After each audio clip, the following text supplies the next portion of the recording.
She gave away the last money in her wallet to save someone she would never return again. That rainy morning, Maya Johnson believed she had just lost the opportunity of her lifetime.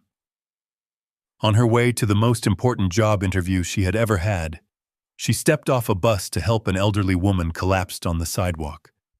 She carried the stranger through the rain, paid the hospital deposit with the last money in her wallet, and arrived too late to the interview that could have changed her future.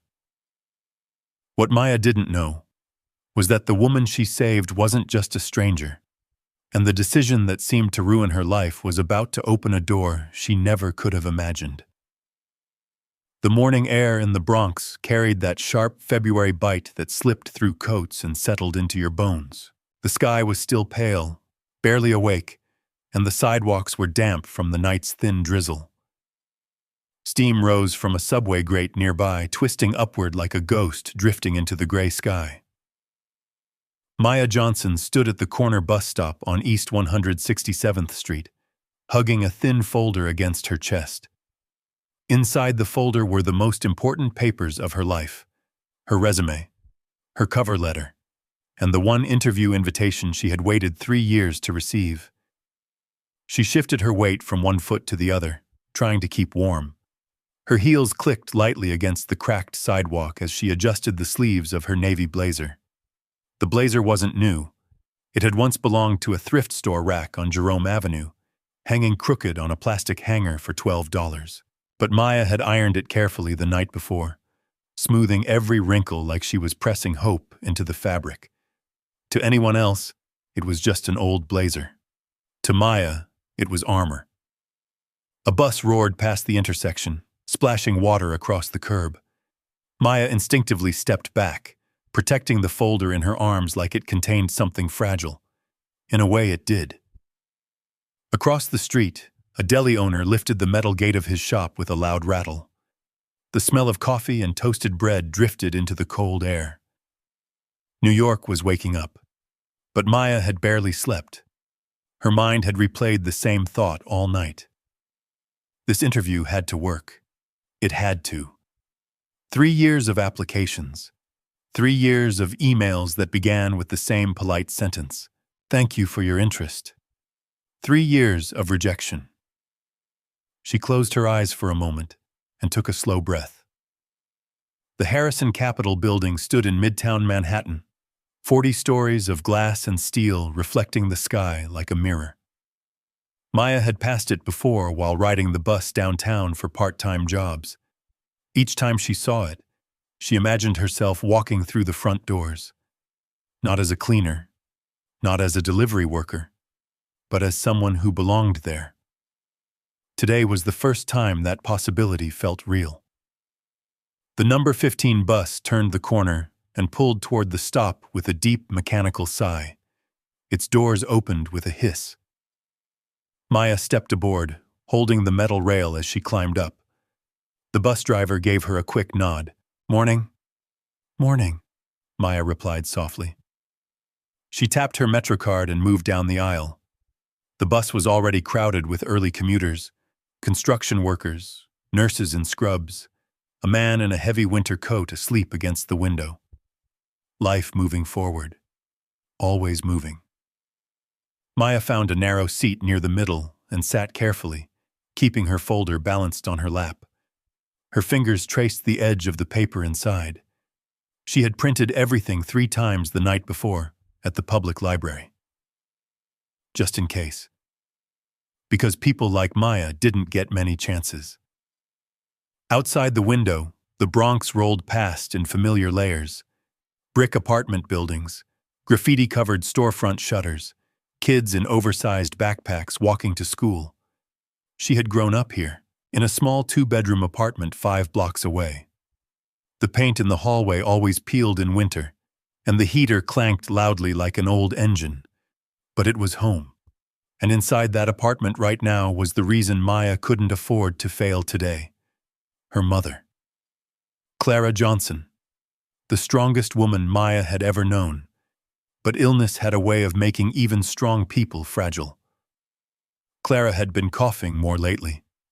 The kind of cough that stayed deep in the chest and refused to leave. Medicine cost money. Doctor visits cost money. Hope, in New York City, often came with a price tag. Maya pressed her lips together. If she got this job at Harrison Capital, just an entry-level analyst position, everything could change. Health insurance, a steady paycheck, stability. She could already imagine telling her mother the news. The bus turned onto the Major Deegan Expressway ramp, and sunlight broke through the clouds for a moment, reflecting off distant skyscrapers like tiny sparks. Manhattan. So close. A woman sitting beside Maya glanced down at the folder in her hands. "Big interview?" the woman asked casually. Maya smiled nervously. "Yeah. First one in a while." "Finance?" Maya nodded. "Harrison Capital." The woman raised her eyebrows. "Well, that's a big one." Maya laughed quietly. "Feels big." The woman leaned back in her seat. "Just be yourself." Simple advice, but Maya knew the truth. Sometimes being yourself wasn't enough. Sometimes the world had already decided who you were the moment it saw your face. She looked down at her reflection in the bus window. Brown skin, tired eyes, determination hiding behind nerves. Her mother's voice echoed in her memory. "Kindness always finds its way back, baby." Clara used to say that whenever things got hard. Maya believed it. She had to. The bus rolled deeper into Manhattan traffic. Cars honked. Pedestrians hurried across intersections. The city moved like a living machine, loud and unstoppable. Maya checked the time on her phone. 8:24 a.m. Her interview was at 9 o'clock. Plenty of time, if everything went right. The bus slowed at a red light near Midtown. Sunlight reflected off glass towers ahead, turning the streets gold for a brief moment. For the first time that morning, Maya allowed herself to imagine walking into that building, shaking hands with the hiring manager, answering every question confidently, walking out with a job offer. The thought made her chest tighten with hope. The bus engine rumbled softly beneath her seat. People around her stared at their phones or gazed out the windows.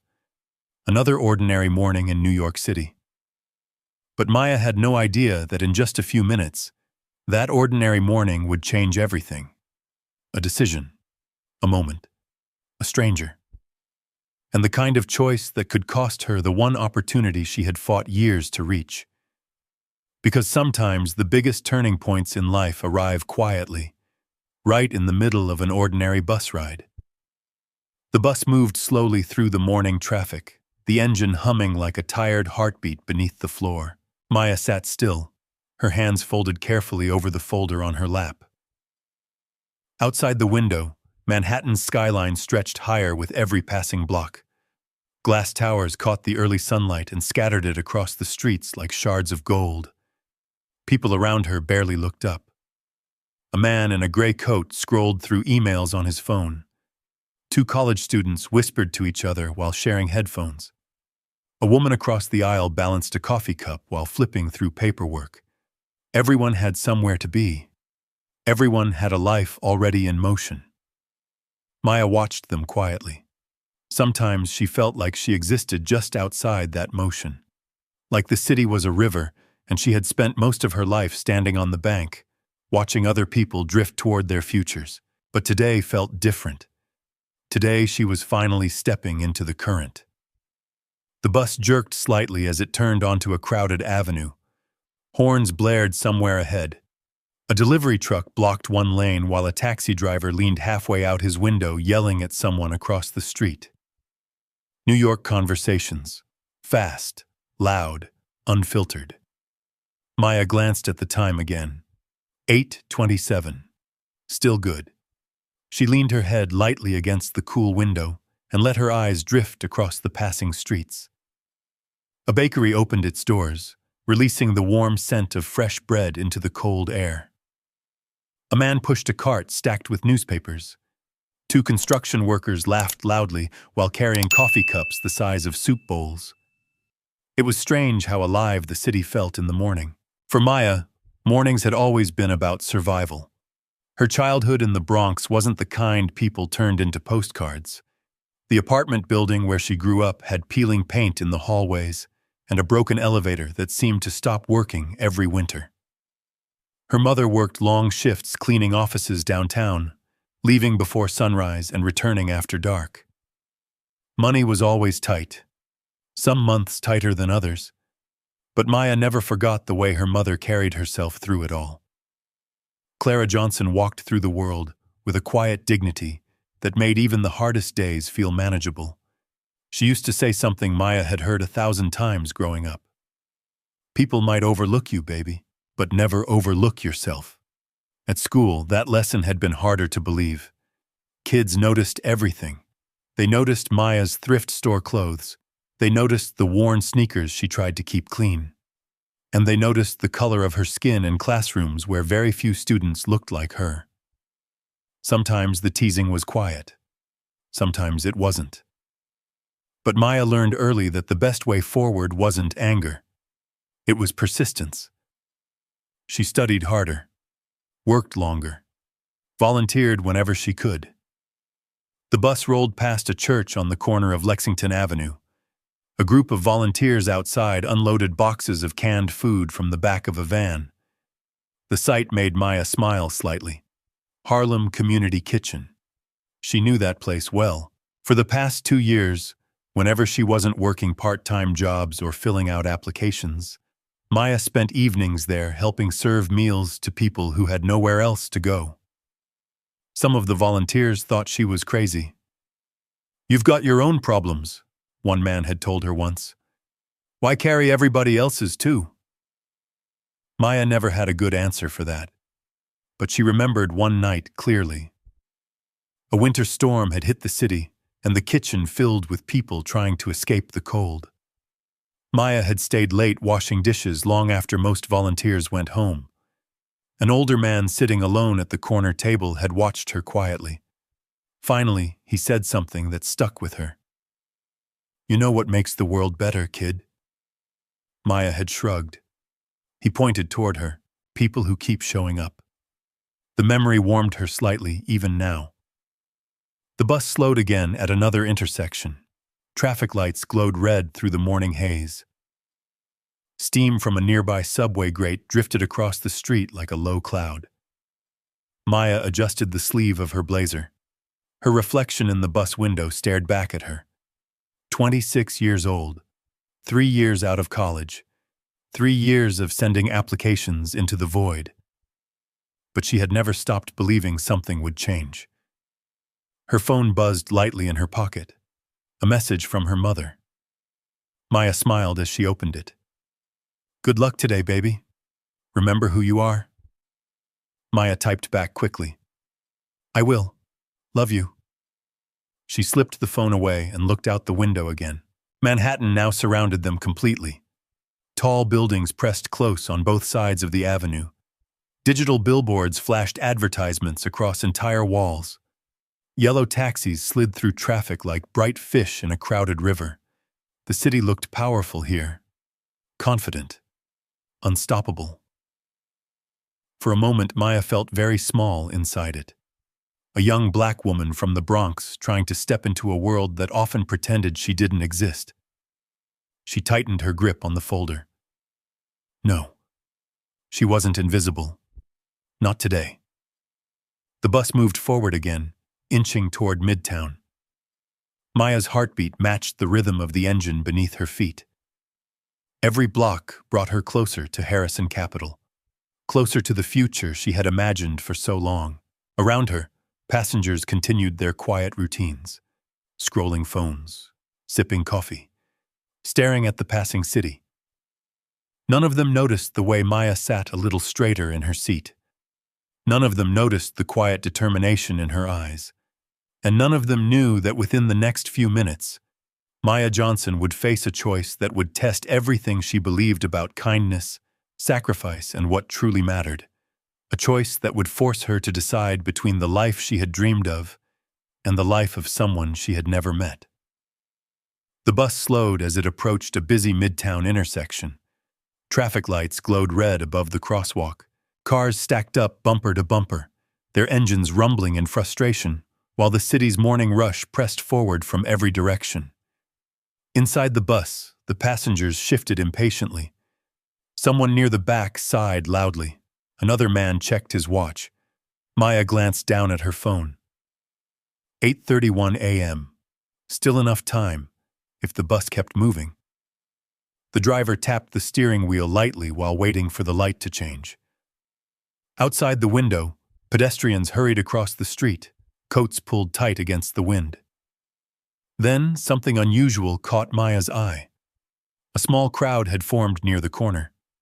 At first it looked like the typical New York scene, people stopping briefly to look at something before moving on.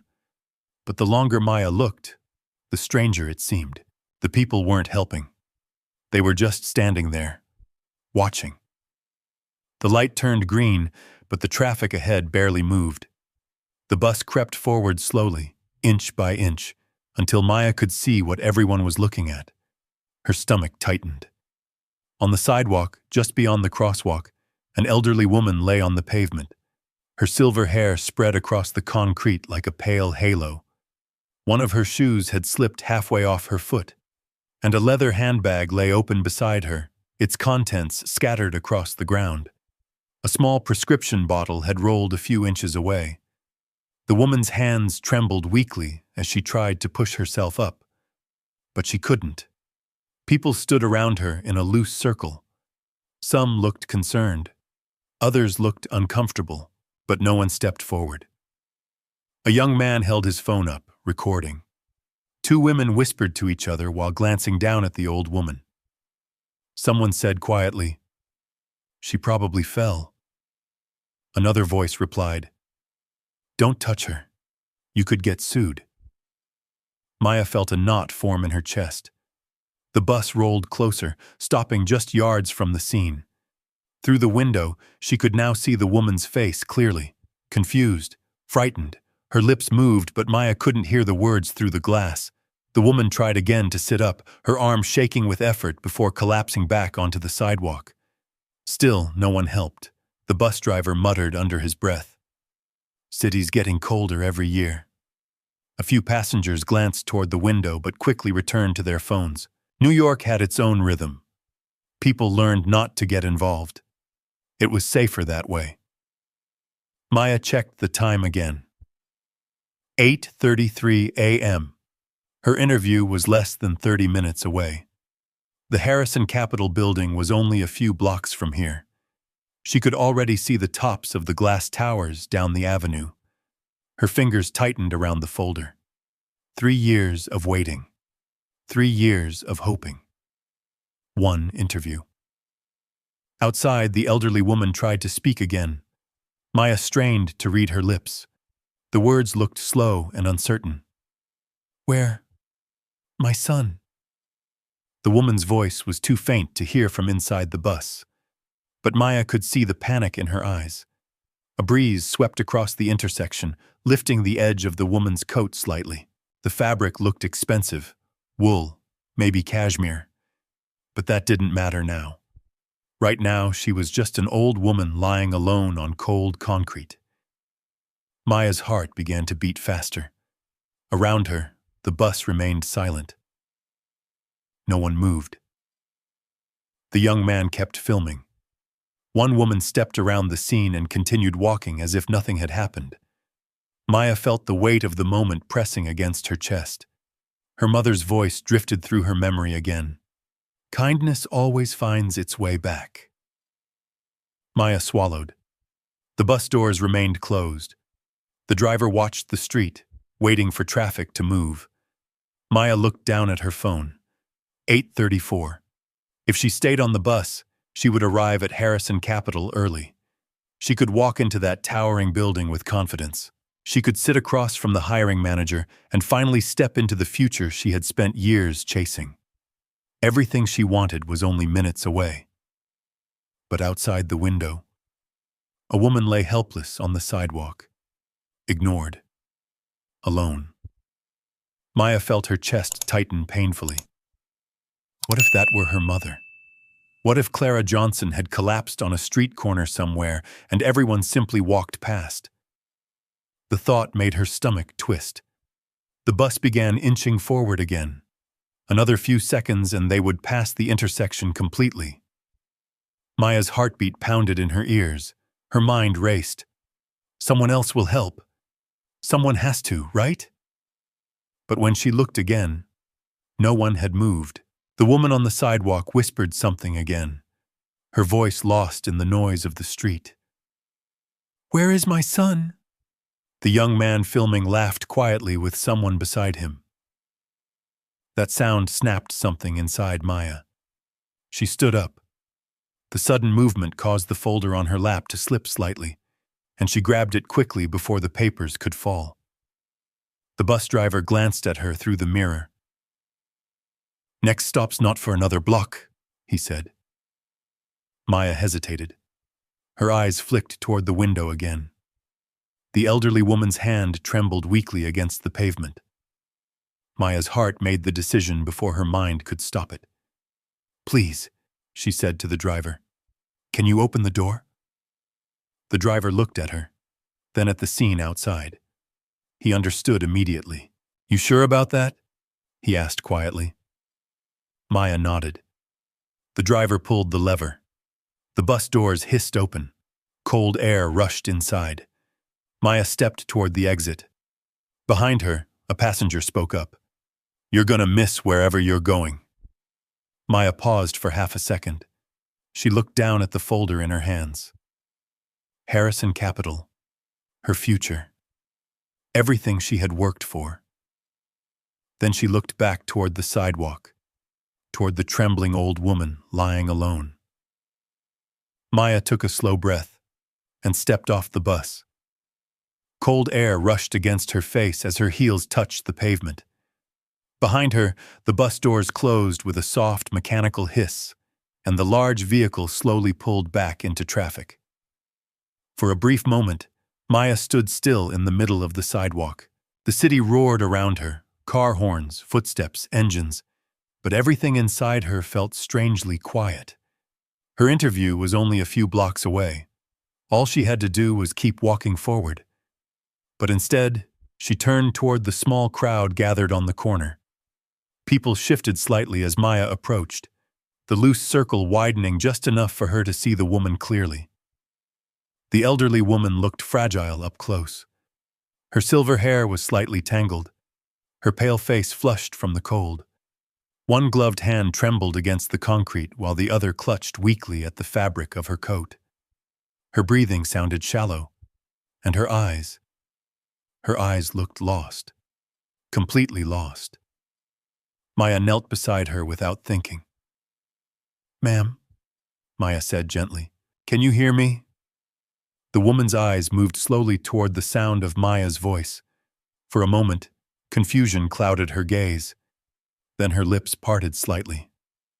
Where is my son?" Her voice was soft and uneven. Maya placed her folder carefully on the ground beside her knee. "It's okay," she said quietly. "You're going to be okay." The elderly woman looked around, as if the buildings themselves might answer her question. "Where is he?" she whispered again. Maya noticed the small prescription bottle lying nearby.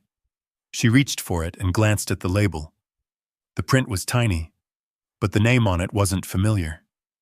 She set it back down carefully. "Did you fall?" Maya asked. The woman didn't answer. Her gaze drifted past Maya toward the tall buildings around them. Her expression filled with the kind of confusion that made Maya's chest ache. Around them, the small crowd remained strangely distant. One man shrugged. "I think she's just confused," he said. Another woman glanced at Maya and shook her head. "You might want to call someone," she suggested, before stepping away. The young man who had been recording lowered his phone slightly, clearly disappointed that the scene had become less dramatic.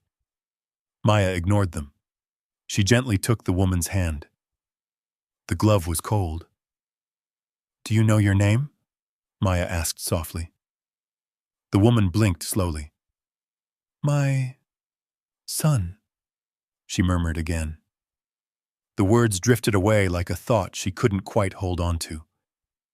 Maya's heart tightened. This wasn't just a fall. Something deeper was wrong. Okay, Maya whispered. We're going to get you somewhere warm. She looked up at the people still standing nearby. Can someone call an ambulance? She asked. A man checked his watch. Traffic's a mess right now. Could take forever. Another person added casually, There's a hospital a few blocks away. Mount Sinai. Maya knew the name instantly. She had passed it before on the bus, but a few blocks in Midtown traffic could feel like miles. Maya glanced down at the elderly woman again. The woman's breathing had grown slower, and her fingers tightened weakly around Maya's hand. The feeling reminded Maya painfully of something. Her mother. The nights when Clara Johnson's coughing became so heavy she had to sit up just to breathe. The helplessness in those moments. Maya pushed the thought away. Focus. She needed to help this woman now. Ma'am? Maya said gently. I'm Maya. I'm going to take you somewhere safe, okay? The woman looked at her again, her eyes slightly clearer this time. Maya, she repeated softly, as if the name felt comforting. Maya smiled faintly. That's right. She glanced at the street. Taxis rushed past without slowing. People hurried along the sidewalk with their own lives to manage. New York didn't pause easily. Maya stood slowly and tried to help the woman sit up. The woman winced slightly, her legs trembling beneath her. You're okay, Maya said quickly, steadying her. But when the woman tried to stand fully, her knees buckled. She would fall again. Maya reacted instantly, catching her. The elderly woman was lighter than Maya expected. Fragile, like someone who hadn't eaten properly in days. Maya looked around again. Still no taxis stopping. Still no ambulance. Just the endless rhythm of the city moving forward. She checked the time again. 8:41. Her interview was in 19 minutes. The Harrison Capitol building stood somewhere just beyond those towering blocks ahead. So close. So unbelievably close. For a moment, Maya's thoughts collided. If she left now, if she called for help and walked away, she could still make it. Her entire future balanced on that possibility. But the woman's hand tightened weakly around her sleeve. Please, the woman whispered. The word was barely audible, but it shattered the last piece of hesitation Maya had left. Maya took a deep breath. Then she bent slightly, sliding one arm carefully behind the woman's back. We're going to the hospital, she said firmly. The elderly woman nodded faintly, though she still looked confused. Maya lifted her gently, supporting most of the woman's weight against her own shoulder. The leather handbag still lay open on the sidewalk. Maya grabbed it quickly with her free hand. Inside were a wallet, a few papers, and a small pair of reading glasses. No phone, no clear contact information. Just fragments of a life Maya didn't understand yet. But that didn't matter. Right now, the only thing that mattered was getting her somewhere safe. The crowd slowly dispersed as Maya helped the woman toward the sidewalk. Some people glanced back briefly. Most didn't. The young man with the phone simply turned and walked away. New York returned to its normal rhythm within seconds. But Maya's world had already shifted. She tightened her grip around the woman's shoulders. Just a few blocks, she whispered reassuringly. The woman leaned weakly against her. Maya looked ahead at the long avenue stretching toward the hospital. Cars raced past, pedestrians rushed by, and somewhere just beyond those buildings, the life Maya had worked so hard to reach was slipping further away with every passing second. But Maya didn't turn back. Instead, She adjusted her hold on the fragile woman beside her and began walking. The cold wind swept down the avenue, threading between the tall buildings like an invisible river. Traffic lights blinked above the intersection, and the noise of Midtown Manhattan surrounded them. Horns, footsteps, distant sirens echoing somewhere across the city. Maya tightened her grip around the elderly woman's shoulders. "Easy," she whispered. "Just lean on me."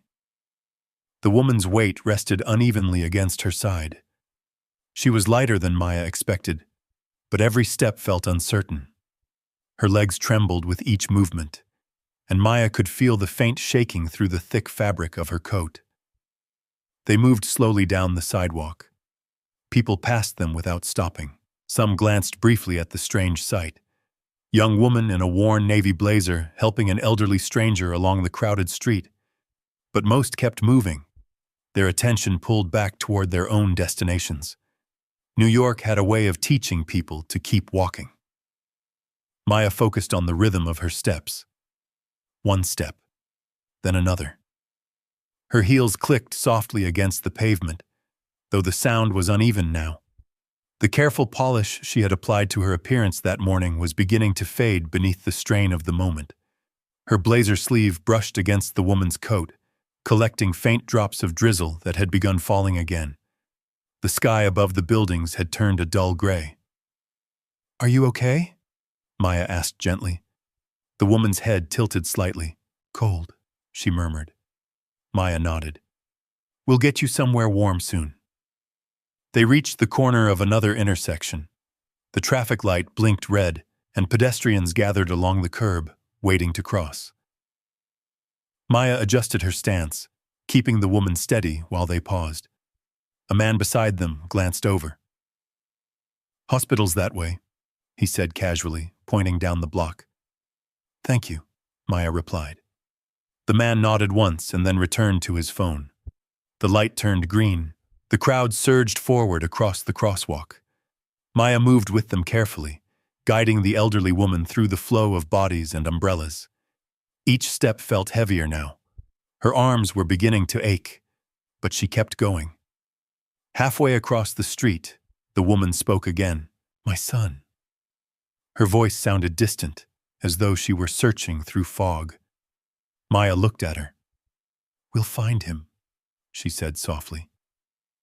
The woman didn't answer.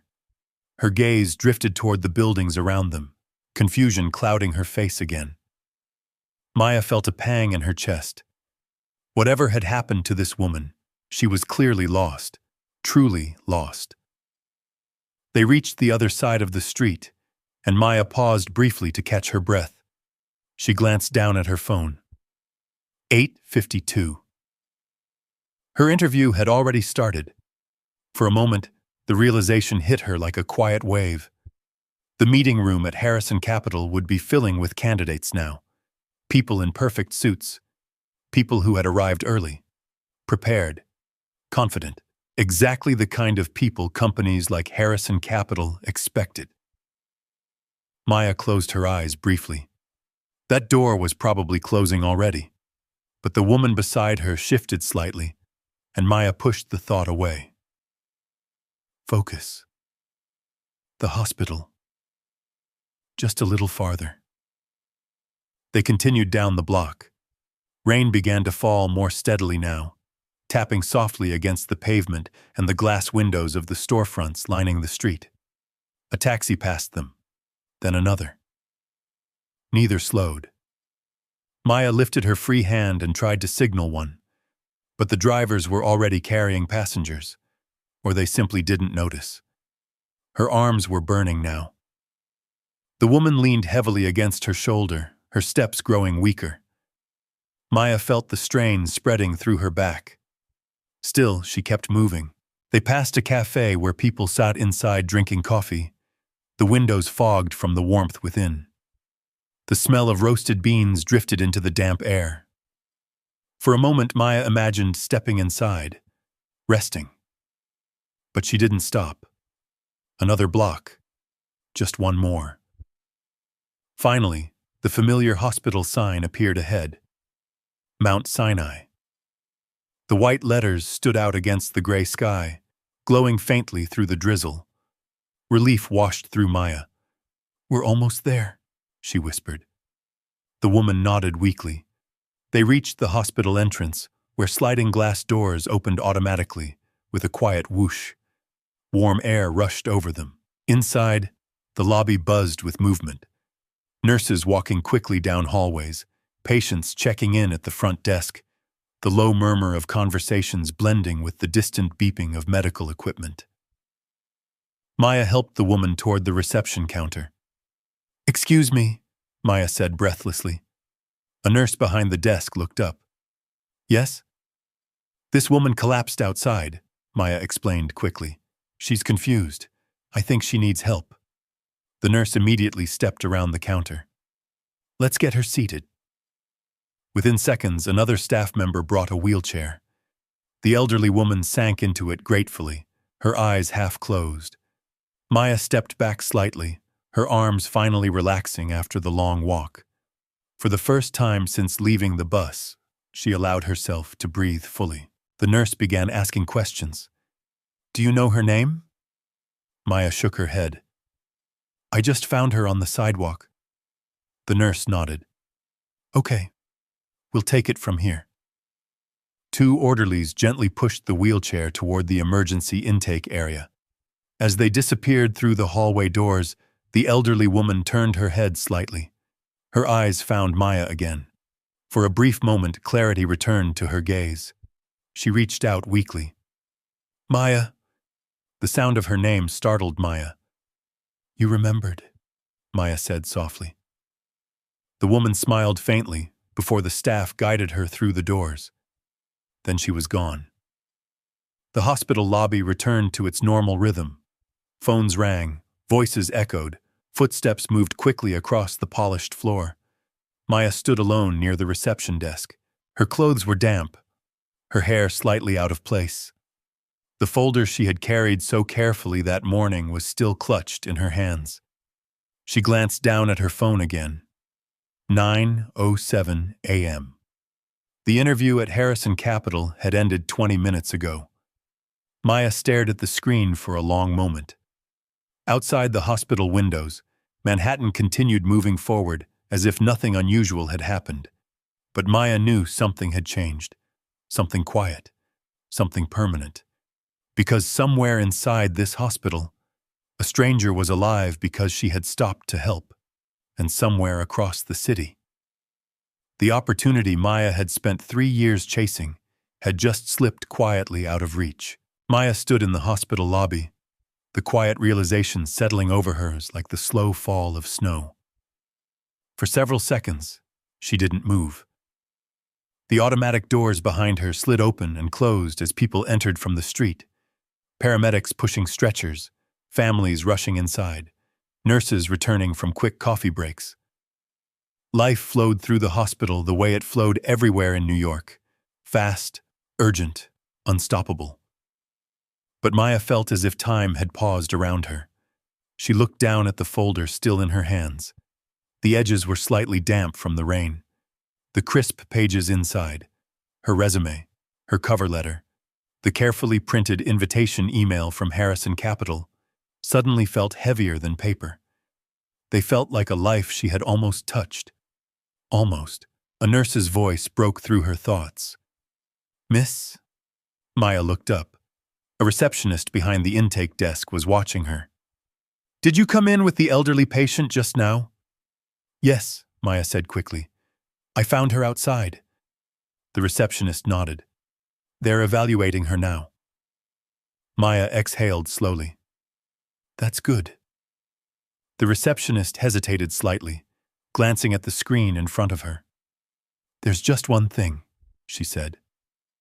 Maya felt a faint knot tighten in her stomach. "What is it?" "Well, because she arrived without identification and without family present, the emergency department requires an intake deposit before running certain tests." Maya blinked. "I'm sorry. A deposit?" The receptionist nodded apologetically. "It's standard procedure when we can't confirm insurance or next of kin." Maya glanced toward the hallway where the elderly woman had been taken. How much? The receptionist checked the screen again. $200. The number seemed to hang in the air for a moment. $200. It wasn't a huge amount by Manhattan standards. But to Maya, it was everything. She slowly opened her wallet. Inside were a few folded bills she had counted carefully the night before. The money had a purpose: her mother's medicine refill. Clara Johnson had stretched the last bottle as far as possible already. $200. Every dollar mattered. Maya stared at the bills in silence. Across the room, a television mounted on the wall played a muted morning news broadcast. Stock market numbers scrolled across the bottom of the screen. Numbers that once felt like a distant world Maya hoped to enter. Now they felt strangely irrelevant. Her fingers tightened slightly around the wallet. She thought about her mother sitting in their small Bronx apartment. She thought about the interview she had missed. She thought about the woman lying somewhere down that hallway, confused and alone. The receptionist spoke gently. "We understand if you can't cover it. In that case, we'll need to wait until we identify her or locate family." Wait. Maya imagined the elderly woman lying in a hospital bed, still confused, still asking where her son was. Waiting. The thought sat heavily in her chest. "How long would that take?" Maya asked quietly. The receptionist sighed slightly. "Hard to say." Maya looked down at the bills again. $200. Her mother's medicine. The last bit of financial safety she had. Her future already felt uncertain after missing the interview. Now even the small stability she had left stood on the edge of disappearing. She closed her eyes briefly. Her mother's voice returned again, steady and warm in her memory. "Kindness always finds its way back." Maya opened her eyes. Slowly, she pulled the bills from her wallet. Her fingers lingered on them for a moment. Then she placed the money on the counter. "I'll cover it," she said. The receptionist looked slightly surprised. "You're sure?" Maya nodded. "Yes." The receptionist entered the payment into the system. "Thank you. This will allow them to proceed immediately." Maya watched as the money disappeared into the small drawer beneath the counter. Just like that. The last safety net she had was gone. The receptionist handed her a receipt. "If family arrives later, this can be reimbursed," she said kindly. Maya managed a small smile. "That's okay." The nurse nodded gratefully. "You did a good thing bringing her in." Maya glanced toward the hallway again. "I just hope she's okay." The receptionist leaned slightly closer. "You might have saved her life." Those words landed softly in Maya's chest. For a moment, the heaviness of the morning lifted just a little. Maybe missing the interview hadn't been meaningless. Maybe some things mattered more than opportunity. Maya slipped the receipt into her folder and turned toward the hospital exit. The rain had grown heavier outside. Drops tapped steadily against the tall glass windows. Before leaving, Maya looked once more toward the hallway. Somewhere down there, doctors were helping the woman she had carried through the streets. That thought gave her a quiet sense of peace. She walked toward the automatic doors. Outside, Manhattan looked exactly the same as before. Cars rushed past. Pedestrians hurried along the sidewalks. The glass towers of Midtown still stood tall against the gray sky. But Maya stepped into the rain knowing something inside her life had shifted. She had missed the interview. She had spent the last of her money. And she had no idea what tomorrow would bring. But somewhere inside Mount Sinai Hospital, a stranger was alive. Because she had stopped. Because she had cared. And because, even when the world looked the other way, Maya Johnson hadn't. Rain tapped steadily against the hospital's glass doors as Maya stepped back onto the sidewalk. The cool air wrapped around her again, carrying the scent of wet pavement and city traffic. She stood there for a moment, letting the rain fall lightly across her shoulders. Her blazer was damp now. The careful lines she had pressed into it the night before had softened, the fabric slightly wrinkled from the long walk and the strain of helping the elderly woman. Maya glanced down at her phone. 9:18 a.m. The interview had been scheduled for 9. Even if they had been generous, even if they had waited a few minutes, it was over now. Still, a quiet thought pushed its way into her mind. Maybe she could explain. Maybe if she just showed up and told them what happened. Maybe someone would understand. The Harrison Capitol building stood only a few blocks away. The tall glass tower reflected the gray sky like a mirror. Maya had imagined walking through those doors so many times that the picture in her mind almost felt real. She adjusted the strap of her folder under her arm. Then she began walking. The rain grew heavier as she moved down the avenue, turning the sidewalks into a patchwork of dark reflections. Yellow taxis splashed through puddles, and umbrellas bloomed across the crowd like bright flowers. Maya walked quickly now. Her heels clicked against the pavement in an uneven rhythm. Each step carried a mixture of hope and dread. Maybe it wasn't too late. Maybe someone would listen. The Harrison Capitol building appeared around the corner, towering above the street with sleek glass panels and polished steel. Even in the rain, it looked powerful, important. Maya slowed slightly as she approached the entrance. The revolving doors spun steadily as sharply dressed professionals stepped inside, their coats dry beneath large umbrellas held by building attendants. For a moment, Maya simply stared at the building. This was the place she had been working toward for years. Late nights studying, applications sent one after another, rejections stacked quietly in her inbox, and finally, one interview. She stepped forward. The lobby inside was warm and bright, the marble floors shining beneath soft overhead lights. A tall Christmas tree still stood near the far wall, its ornaments glittering faintly even though the holiday season had already passed. Security desks lined the entrance. Maya approached one of the guards. "Hi," she said politely. "I'm here for an interview." The guard glanced up. "Company?" "Harrison Capitol." He nodded toward a small digital screen. "Name?" "Maya Johnson." The guard typed for a moment. Then his expression shifted slightly. "Interview was at 9. "Yes," Maya said quickly. "I know, I'm late, but—" He held up a hand gently. "Let me check." He picked up the phone and spoke quietly to someone upstairs. Maya waited. Her heart beat loudly in her chest. The lobby around her continued its quiet rhythm, elevators chiming, heels tapping across marble, low conversations echoing beneath the tall ceiling. Finally, the guard hung up the phone. He looked at Maya with an apologetic expression. "HR says the interview process has already concluded." Maya felt her stomach drop slightly. "Could I speak to them? Just for a minute?" The guard hesitated, then nodded toward a glass elevator. 20th floor. "Ask for Mr. Carter." Maya thanked him quickly and hurried toward the elevators. The ride upward felt endless. Her reflection stared back at her in the mirrored walls.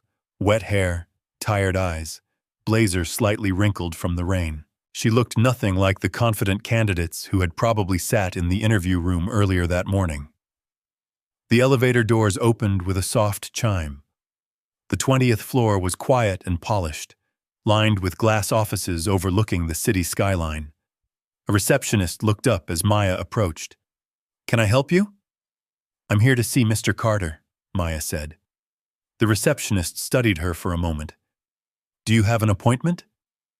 "I had an interview this morning. I was hoping to explain why I was late."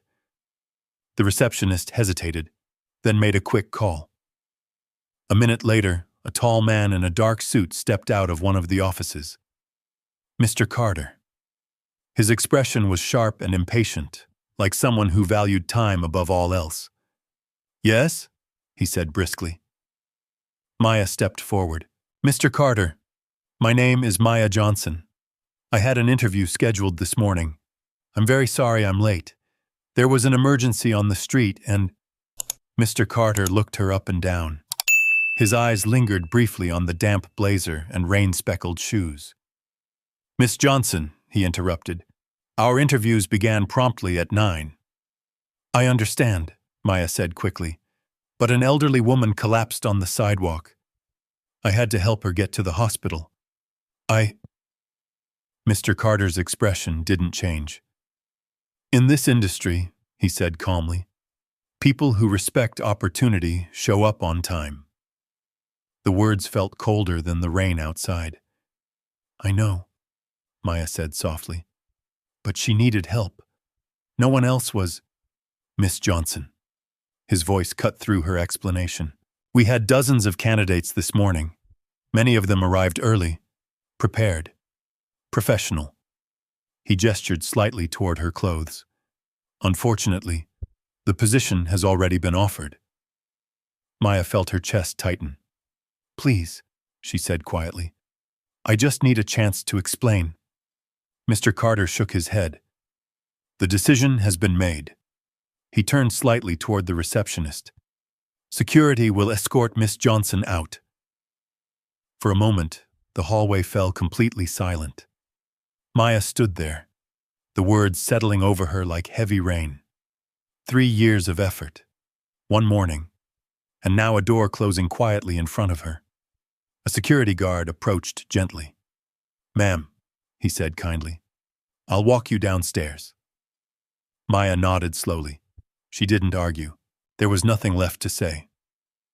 As the elevator carried her back down toward the lobby, Maya stared at the city skyline through the glass walls. The rain continued falling over Manhattan. Somewhere behind her, on the 20th floor of Harrison Capitol, the future she had worked so hard to reach had just slipped away, and the only person who truly knew why was lying in a hospital bed across the city. The rain had stopped by the time Maya stepped back onto the sidewalk outside Harrison Capitol, but the sky still hung low over Manhattan, gray and heavy, as if the city itself understood something had ended. She stood there for a moment, watching people hurry past the tall glass building she had once imagined working inside. No one noticed her. No one asked questions. The revolving doors spun steadily behind her as men and women in expensive coats moved in and out, their conversations drifting briefly into the street before disappearing again. For them, the morning continued like any other. For Maya, everything felt strangely quiet. She adjusted the folder under her arm and began walking toward the subway station. The city moved around her like a river she had stepped out of. Taxis splashed through puddles. Street vendors called out for customers. Somewhere nearby, a musician played a saxophone beneath an awning, the soft melody floating through the cool afternoon air. But Maya barely heard any of it. Her thoughts replayed the moment upstairs. In this industry, people who respect opportunity show up on time. Mr. Carter's words echoed again and again in her mind. Maybe he was right. Maybe the world simply worked that way. Opportunity didn't wait. Kindness didn't pay rent. She tightened her grip on the folder. The edges had softened now from the rain and the long day. 3 years of applications, and now the chance had slipped through her fingers in less than 10 minutes. Maya descended the subway stairs slowly. The underground station smelled faintly of damp concrete and old metal. A train roared past the platform just as she reached the bottom step, wind rushing through the tunnel like a storm. She stood there for a moment, letting the noise fade. Then she boarded the next train heading back toward the Bronx. The ride felt longer than usual. The city outside the windows blurred past in dark tunnels and flashing lights. Passengers sat quietly, lost in their own thoughts. A mother read a storybook to her small child. A man in a business suit slept against the window. A group of teenagers laughed loudly near the back of the car. Life continued, but Maya felt as if she had stepped into a quieter world, one where the future was suddenly uncertain again. By the time she reached her neighborhood, the sky had begun to clear slightly. Pale sunlight pushed through the clouds, reflecting off the brick apartment buildings that lined the street. Maya walked the familiar path toward her building. The hallway smelled faintly of cleaning supplies and old carpet. When she opened the apartment door, her mother looked up from the couch. Clara Johnson's eyes brightened immediately. "How did it go?" she asked. Maya forced a small smile. "It went okay." She didn't mention the hospital, or the missed interview, or the last $200. Clara studied her daughter for a moment, sensing something deeper beneath the answer. But she didn't press. Instead, she simply nodded and patted the seat beside her. "Sit down, baby." Maya sat beside her mother, letting the quiet comfort of home settle around her. Outside the window, evening slowly replaced the afternoon. The city lights began flickering on across the Bronx like scattered stars. Days passed, then more days. Maya returned to her usual routine.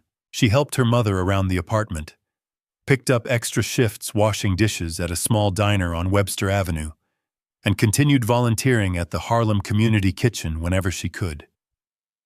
But something inside her felt different now. A quiet question followed her through each day. Had she made the wrong choice?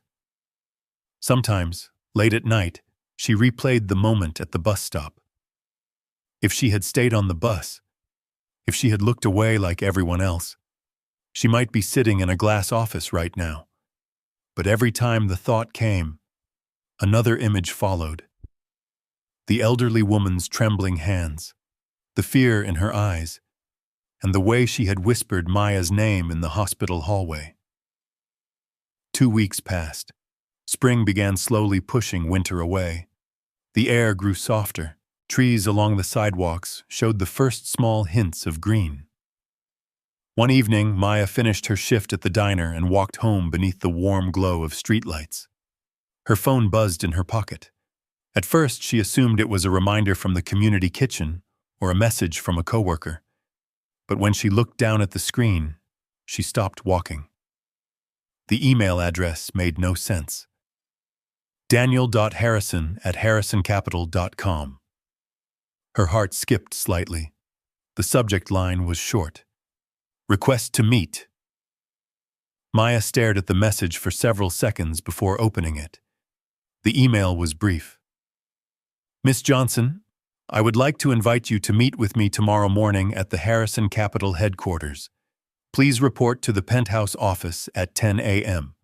Daniel Harrison." Maya read the message again and again.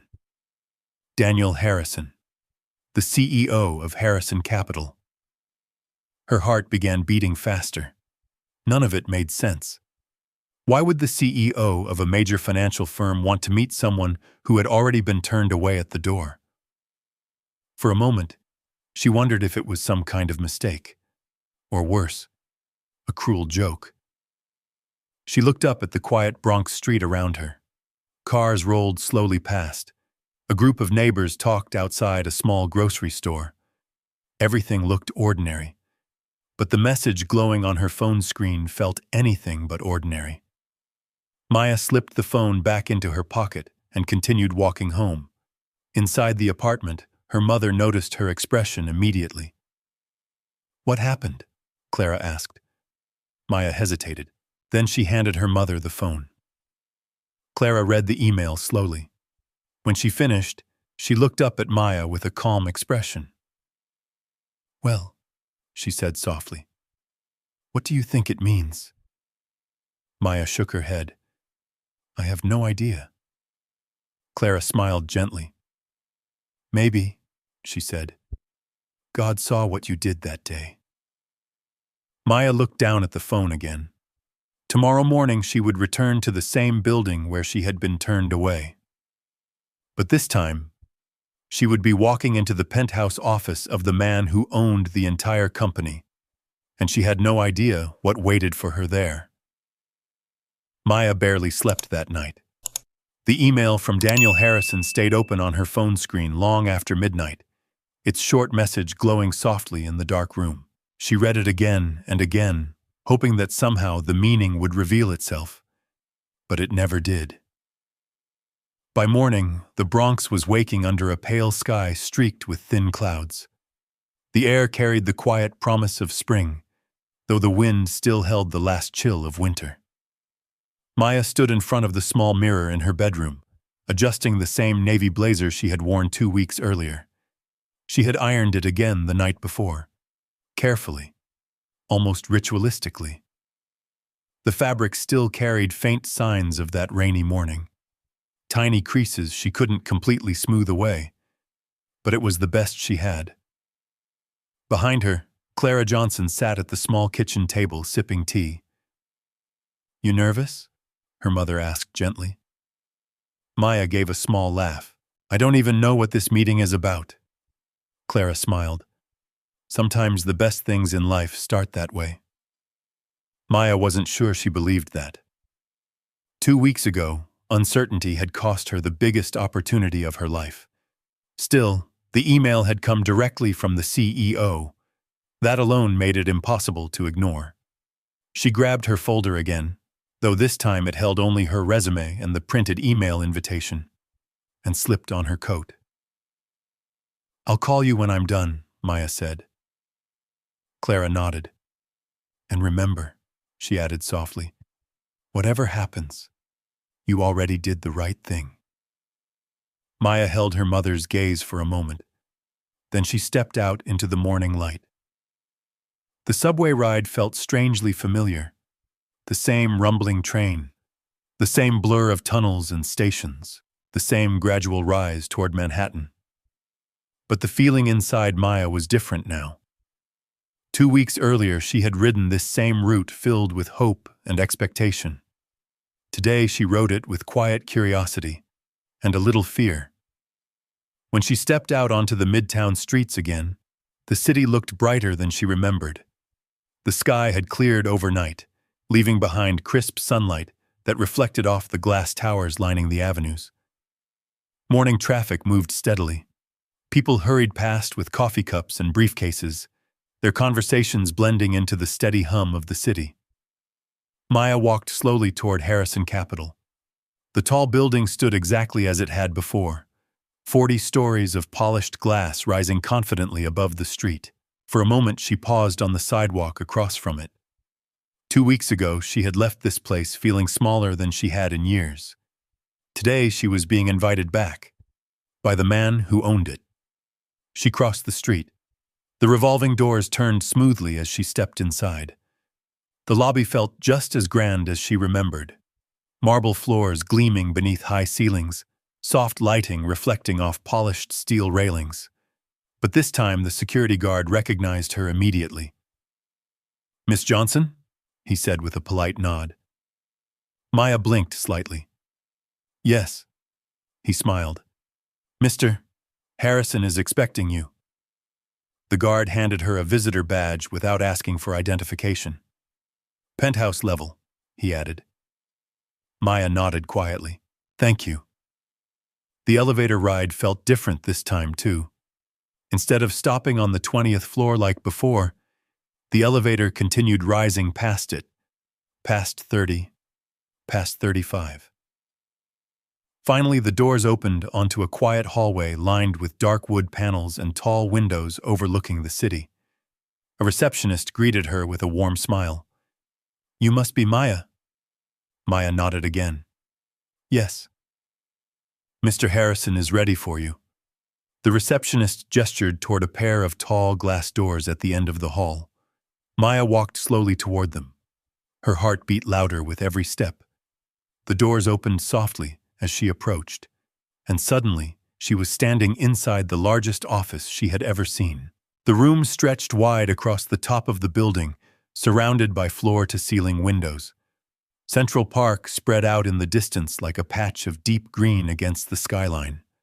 The sunlight filled the room with a warm glow. But Maya barely noticed the view, because someone else was already there. Seated beside a large conference table, The elderly woman from the sidewalk. Her silver hair was neatly brushed now, and she wore a soft, cream-colored sweater instead of the damp coat from that rainy morning. She looked stronger, healthier. But the moment her eyes landed on Maya, something changed instantly. Recognition, emotion. The woman stood slowly. "My angel," she whispered. The words floated through the room. Maya froze. For a moment, she wondered if she had misunderstood.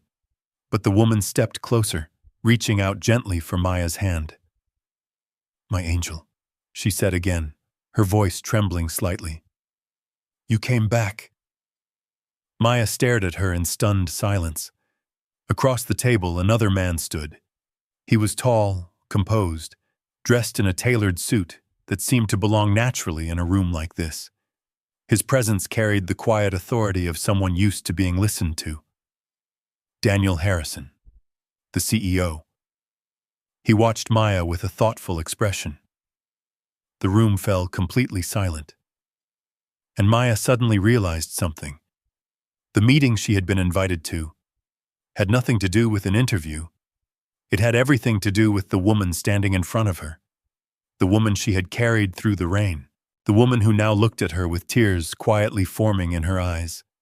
And Maya had the feeling that whatever happened next was about to change her life in a way she never could have imagined. The sunlight pouring through the penthouse windows made the entire room glow softly. Outside, Central Park stretched wide and green beneath the spring sky, the trees swaying gently in the breeze high above the city. But Maya barely noticed the view. Her attention remained fixed on the elderly woman standing in front of her.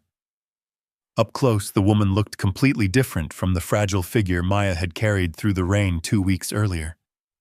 Her posture was steady now. Her hair had been carefully brushed and styled, the silver strands shining under the warm light. The cream-colored sweater she wore looked elegant, soft, and expensive. Yet her eyes carried the same warmth Maya remembered, the same gratitude.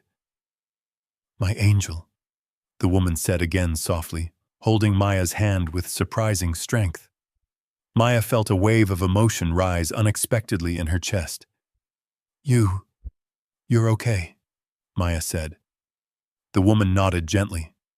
"Yes, thanks to you." Maya opened her mouth to speak again, but the words tangled in her throat. For a moment she simply stood there, trying to understand what was happening. Then Daniel Harrison stepped forward. His presence was calm and composed, the kind of quiet authority that naturally filled a room. "Miss Johnson," he said politely. Maya turned toward him. "Mr. Harrison?" His expression softened slightly. "Thank you for coming." Maya nodded. "I wasn't sure why you wanted to meet." Daniel gestured toward the table. "Please, have a seat." They all sat together at the long glass conference table overlooking the skyline. For a moment, no one spoke. Then the elderly woman reached across the table and placed her hand gently over Maya's again. "My name is Margaret Harrison," she said warmly. Maya blinked. Harrison. The name echoed softly in her mind. Margaret smiled, noticing the realization slowly forming. "Yes," she said quietly. I am Daniel's mother." Maya turned toward Daniel instinctively. The CEO gave a small nod. "The woman you helped that morning was my mother." The words settled over Maya like a sudden gust of wind. Her mind replayed the memory instantly. The cold sidewalk, the trembling hands, the confused voice asking, "Where is my son?" You were looking for him," Maya said slowly. Margaret nodded. "I had wandered farther than I realized. My memory has not been as reliable lately," Daniel continued gently. "She left the house that morning before anyone noticed. When she didn't return, we began searching the entire neighborhood." Maya felt her chest tighten. "You couldn't find her?" Daniel shook his head. "Not for several hours." Margaret squeezed Maya's hand again. I don't remember everything, she said softly, but I remember you. The room fell quiet again. I remember the rain, Margaret continued, and your voice telling me everything would be okay. Maya felt warmth spread through her chest. I was just trying to help. Daniel leaned forward slightly. You did far more than that. He reached into a folder on the table and pulled out a sheet of paper. After my mother was admitted to Mount Sinai, the hospital contacted us once they confirmed her identity. He slid the paper across the table. It was a hospital intake report. Maya recognized the form instantly. Your name was listed as the person who brought her in, Daniel said. Maya nodded slowly. I stayed until they took her inside. Daniel continued. The doctors told us that if my mother had remained outside much longer, her condition could have become very serious. Margaret's eyes filled slightly with emotion. You carried me through the rain, she said quietly.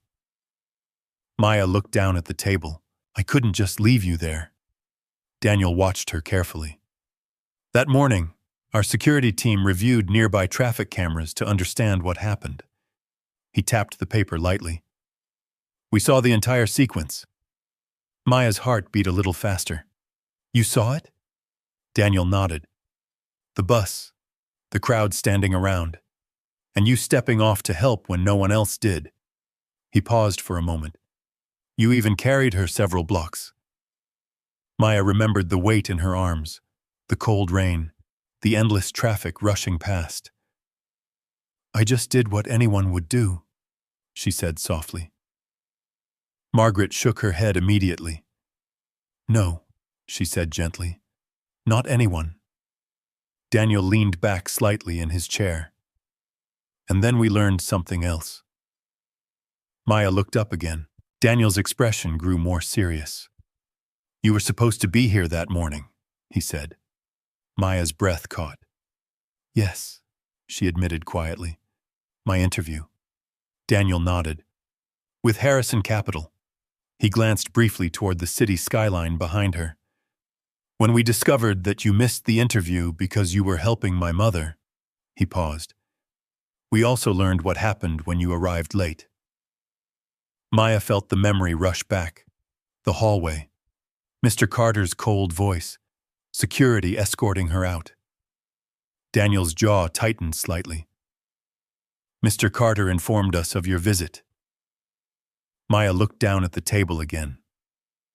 It's okay, she said softly. I understand why he made the decision. Daniel shook his head slowly. No, Miss Johnson. His voice remained calm, but there was unmistakable weight behind it. You don't. Margaret looked at her son quietly. Daniel turned his attention back to Maya. When I realized why you were late, his expression hardened slightly. I made a decision of my own. The room fell silent again. Maya felt her heartbeat quicken. Daniel leaned forward slightly across the table. Mr. Carter no longer works for Harrison Capital. Maya's eyes widened. You fired him? Daniel nodded once. For failing to understand what character looks like. Margaret smiled softly beside him. Daniel continued.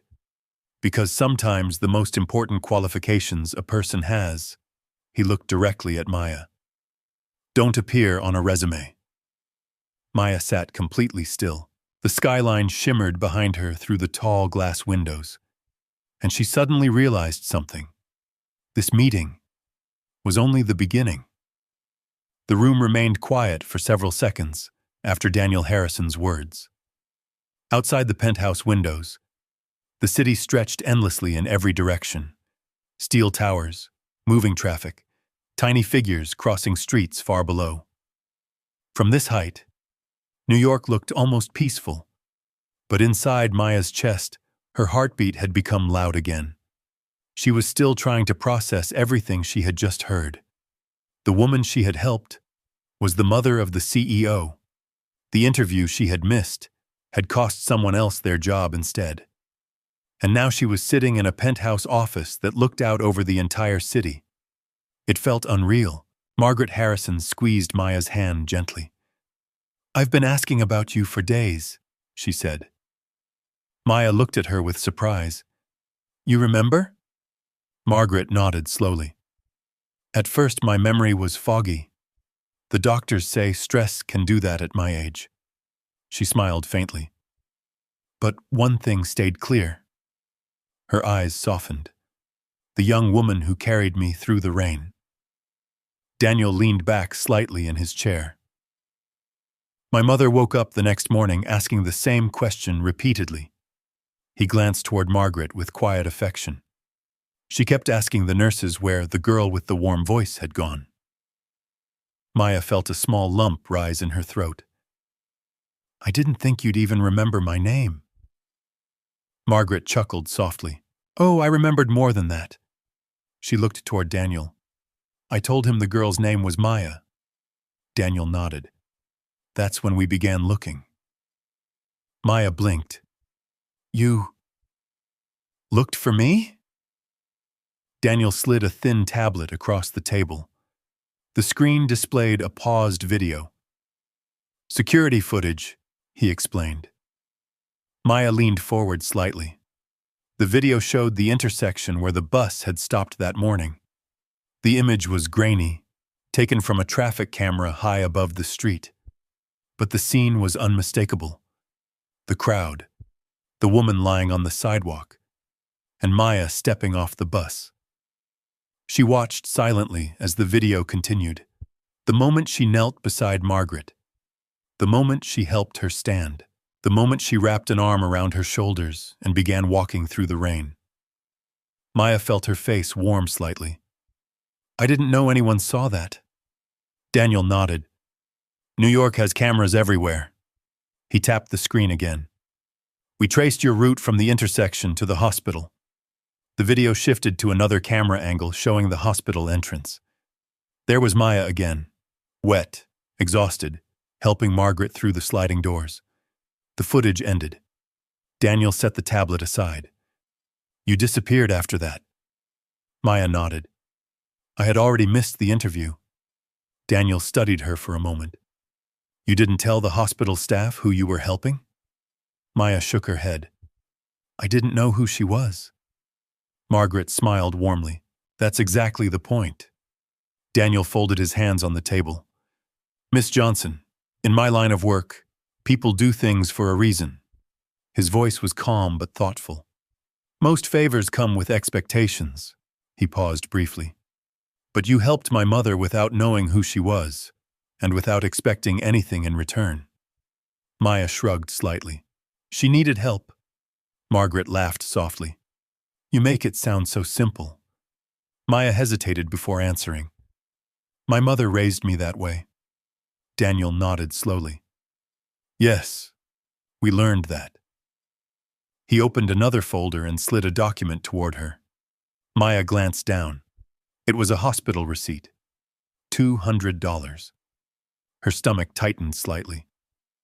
"You paid the deposit," Daniel said. "The last money in your wallet." Maya looked up quickly.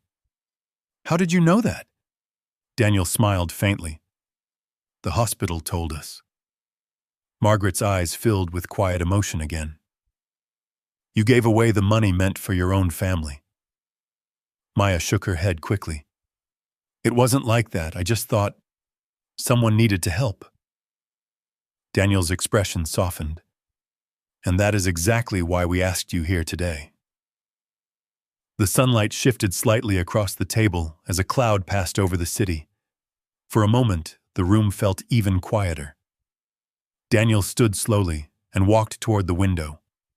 From where he stood, Central Park spread across the skyline like a wide green ocean.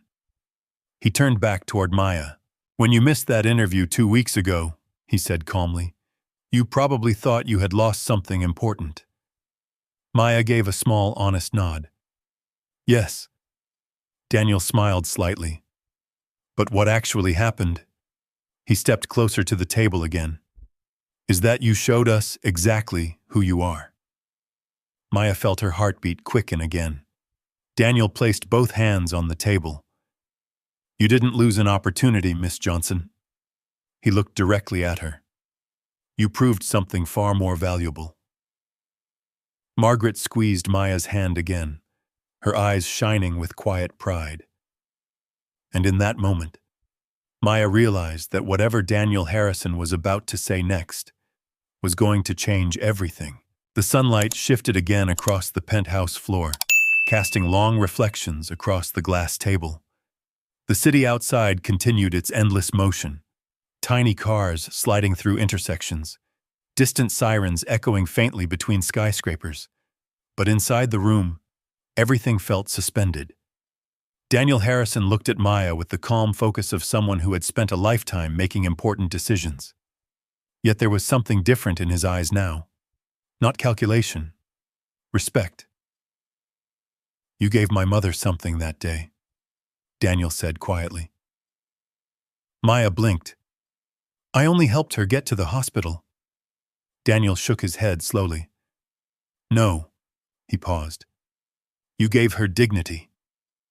Margaret Harrison smiled warmly beside him. "And kindness," she added softly. Daniel nodded. "In business, we talk a lot about numbers, performance, and results," he continued. "But the truth is, the character of the people behind those numbers matters far more." He pulled a thin folder from the table and placed it in front of Maya. "I reviewed your resume." Maya looked down at the folder. "You graduated near the top of your class in economics," Daniel continued. "You volunteered at community kitchens for years, and despite dozens of rejections, you kept applying." He leaned slightly closer. "That tells me something about your resilience." Maya felt warmth creep into her cheeks. "I just kept trying." Daniel smiled faintly. "That's exactly the kind of person we look for." He opened the folder and turned it toward her. Inside was a document printed on thick paper. At the top of the page were the words, "Harrison Capital, Executive Appointment." Maya stared at it, confused. Daniel spoke again. "I could offer you the analyst position you originally applied for." He paused.